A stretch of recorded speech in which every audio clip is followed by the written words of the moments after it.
In this lesson, we are going to be looking at verifying systems or solutions to systems of linear equations, and then also solving systems of equations by graphing. So to verify, I have a few kind of a description of what to do, and then we have an example we're going to do together. So when we're verifying, we're checking to see if a coordinate is a solution to the system. And if it's a solution, that means it's a point that exists on both of those lines. Okay. So what we're going to do is we're going to plug in this coordinate into the x and y in both equations. Okay. So I'm going to start with the top equation. So y is 3. So I'm plugging in 3 for y, and whenever I do these, I'll put like a question mark above my equals because I don't know if it is actually equal yet. I haven't proved it, okay? Then I'm going to plug in 2 for x minus 7. I'm going to simplify this right side of my equation. 5 times 2, okay, is equal to 10. Minus 7 equals 3. Okay, which does equal 3. All right, so this equals holds true, okay, because when I simplify the left and right hand sides of my equations down, I get a number equals itself. Okay, so I can do the same process for the other equation. So negative 3, and instead of x, I'm going to plug in 2, okay, negative 2, I'm going to plug in 3 for y, and then again equals, we're not sure, so I'm going to put a question mark and then the negative 12. Okay, and then I'm going to simplify. And guys, this can be put into your calculator, okay? So you could type that whole thing into your calculator. You don't have to do it in your head. You can, okay? If you type it in your calculator, you get, or if you do it in your head, you get negative 6 minus 6 is maybe equal to negative 12, and then if you simplify negative 6 minus 6, that does equal negative 12. Negative 12 equals negative 12.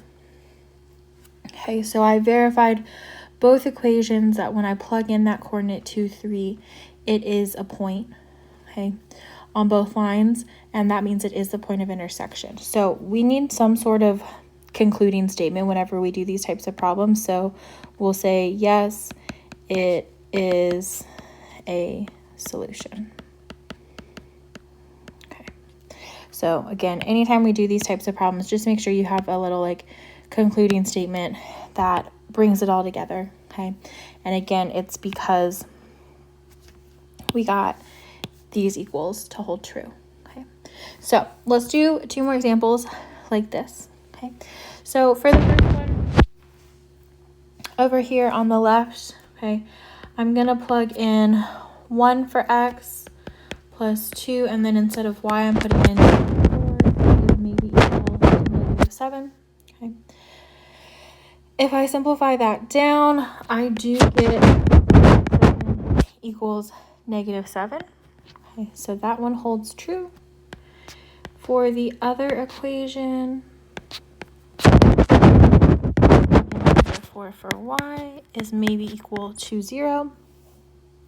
Okay, when I simplify that down, okay, notice I'm going to get 2, and then I'm going to show this one out. 2 plus 12, right, is maybe equal to 0. 2 plus 12 is 14. That does not equal 0, okay? So for this problem, and I'm going to make this smaller because I was writing quick. No, the coordinate 1, negative 4 is not a solution.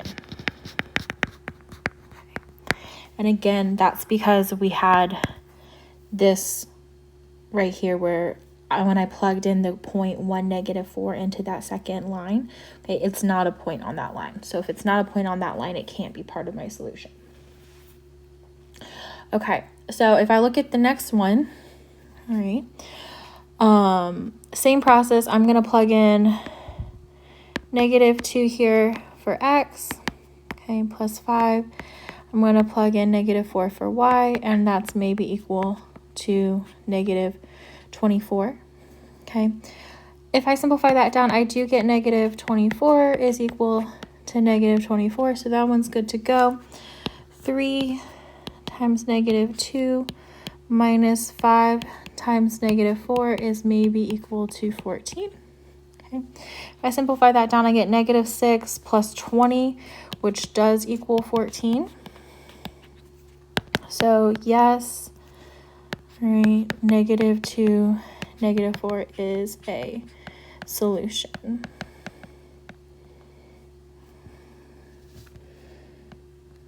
Okay, there we go. I was having a hard time getting the in. So again, that's what we're looking for. These are the kind of big pieces that we're looking at to tell us no, okay, or to tell us yes. So that is verifying, okay, whether a coordinate is a solution. Now we're going to graph, okay, so we're going to solve systems by graphing. And when we go to graph, guys, you have two options, okay? So this is an either or situation. Okay, so you can either do this option for graphing or this option. You can do both in the same problem, okay?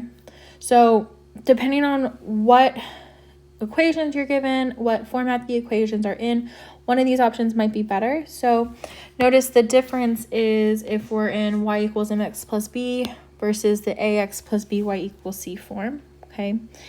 If you're in the y equals mx plus b, you're going to use the slope and the intercept to graph. If you're in standard form, you're using the x and y intercepts to graph, okay? So again, just different ways of graphing, okay? You can graph however you want. Again, it might be like equation dependent, okay? So up to you.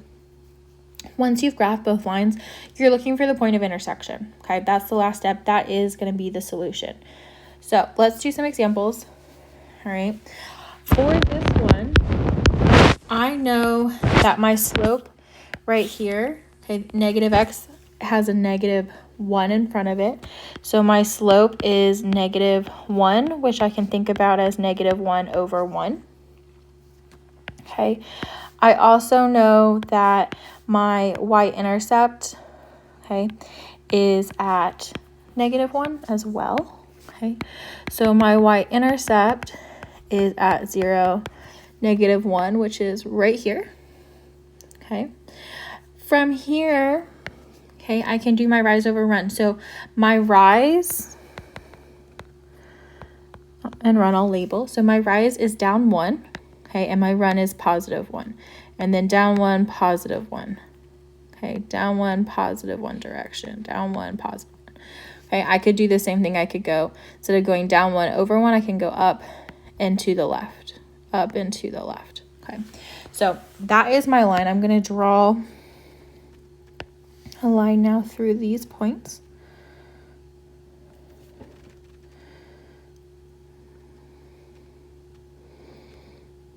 There we go. Sorry, I was trying to get it to move up slightly. Okay, there's my line, my first one. Okay, I'm going to take my other one, and remember, guys, if it's in that form, I can find my x and y intercepts. So for this problem, okay, if we think back to when we were finding x and y intercepts, okay? So my y-intercept happens, again, when my x value is 0. So I'm going to plug in 0 for x, okay? And then I'm going to simplify. 4 times 0 goes away to 0, okay? 2 gets divide both sides of my equal, or both sides of my equation by -3. I get y is equal to -8. Okay, so my y-intercept is at -8, so I can count down 1, 2, 3, 4, 5, 6, 8. Okay, and then for my x-intercept, and if I were to write this as a coordinate point, it would be 0, -8. Okay, for my x-intercept, and that's going to be some number, comma 0. My y value is 0. Okay, so when I think about this equation, that goes away, okay, because anything times 0 is So I'm going to divide both sides by 4. I get x is equal to 6. Okay, so what I'm going to do is I'm going to count out 1, 2, 3, 4, 5, 6. And then I can draw my line.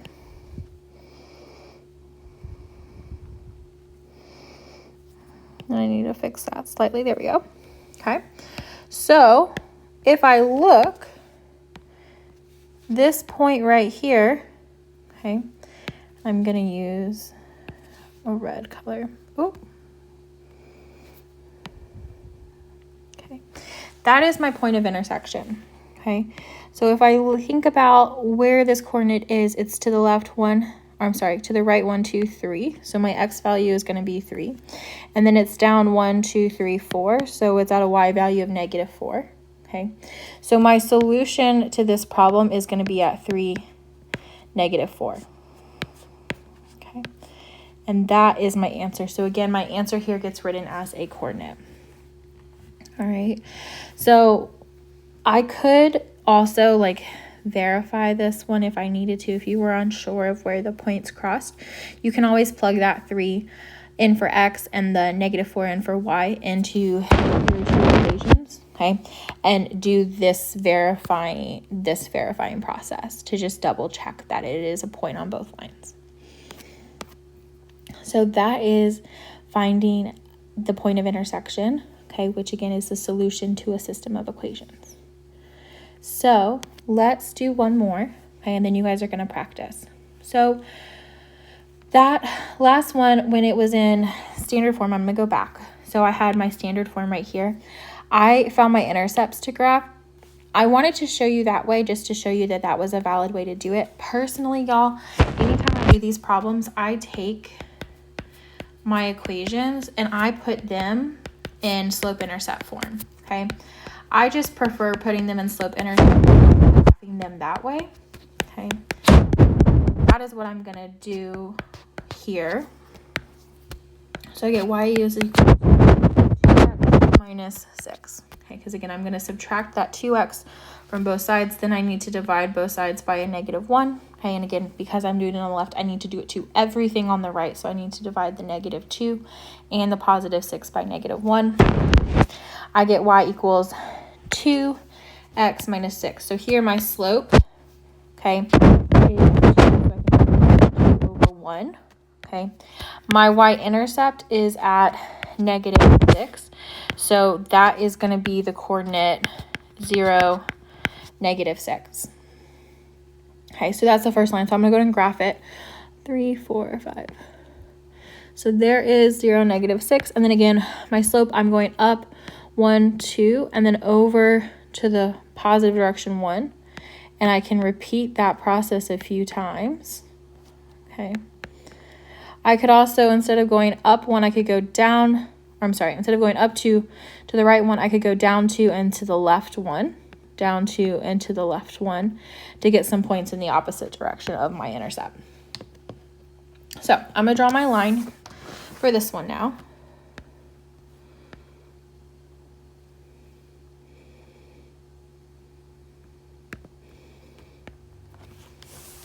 Okay, so that is my line.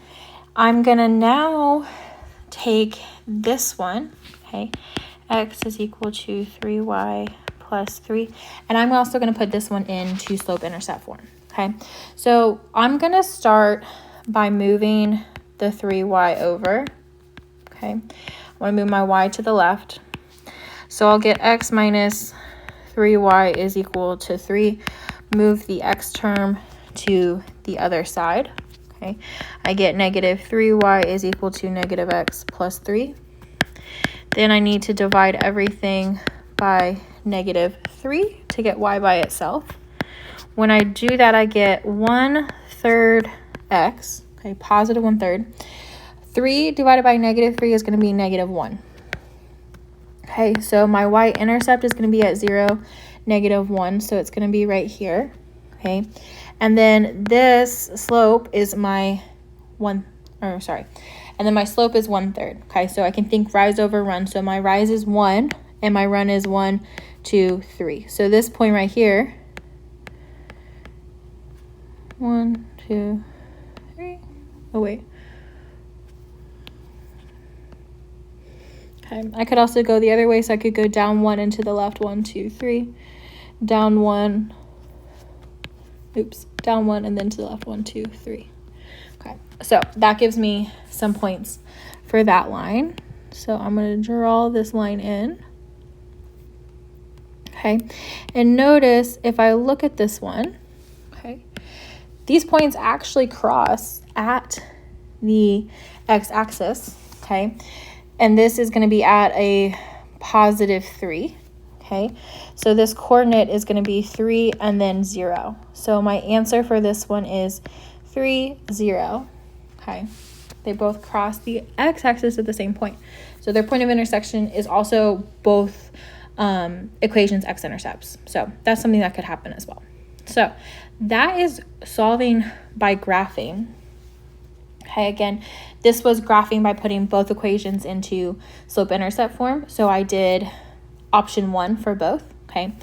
This is an example where I used that option 1 of graphing using the y equals mx plus b form, and then I also used the option 2 of taking the standard form and finding the x-intercepts, x and y-intercepts. So again, up to you how you do it. Again, it could be situational depending on the problem or just your personal preference.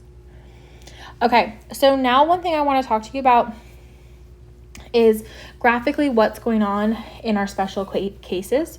So we have 2 special cases when solving systems by graphing.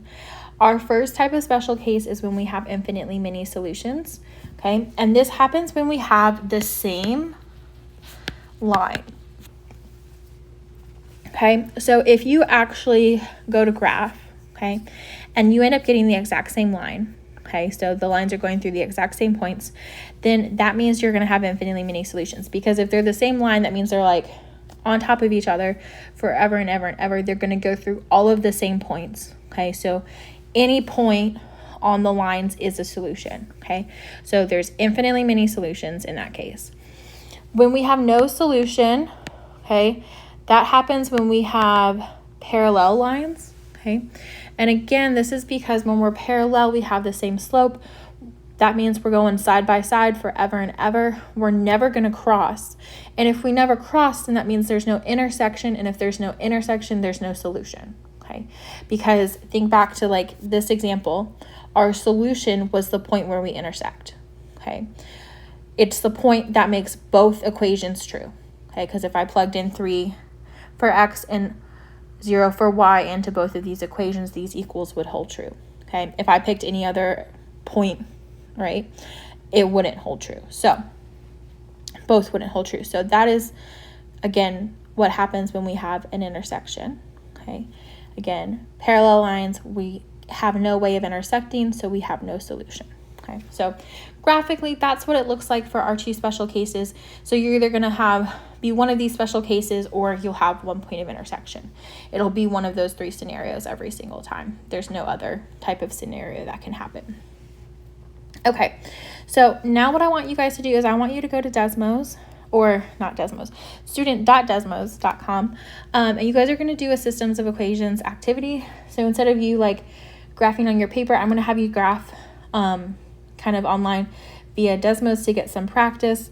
Enter this code. Once you get in, it'll have you sign up. You should be able to use like your Peace email, okay? This is going to count as your lecture question grade for today. I will just be grading this for completion, not accuracy, so this is just to try your best to get some practice before you go and do the homework. All right, so let me know if you have any issues with this. Okay, email me, send me a message and remind, whatever the case, all right? And then let me know if you guys have any questions about anything we talked about in this lecture as well.